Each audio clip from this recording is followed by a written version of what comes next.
मनोबुद्ध्यहङ्कारचित्तानि नाहं न कर्णौ न जिह्वा न चक्राणनेत्रे न च व्योमभूमिर्न तेजो न वायुः चिदानन्दरूपः शिवोऽहं शिवोऽहम् चिदानन्दरूपः शिवोऽहं शिवोऽहम् न च प्राणसंज्ञो न वै प्राणवायुः न वा सप्तधातुर्न वा पञ्चकोशः न वाक्पाणिपादौ न चोपस्थवायुः चिदानन्दरूपः शिवोऽहं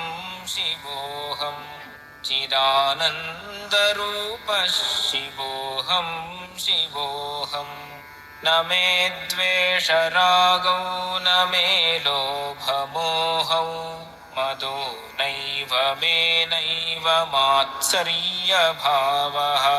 न धर्मो न चार्थो न कामो न मोक्षः चिदानन्दरूपः शिवोऽहं शिवोऽहम् चिदानन्दरूपः शिवोऽहं शिवोऽहम्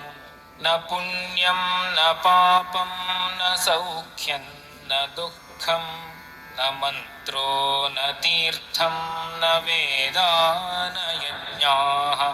अहं भोजनं नैव भोज्यं न भोक्ता चिदानन्दरूपः शिवोऽहं शिवोऽहम् चिदानन्दरूपः शिवोऽहं शिवोऽहम् न मृत्युर्न शङ्का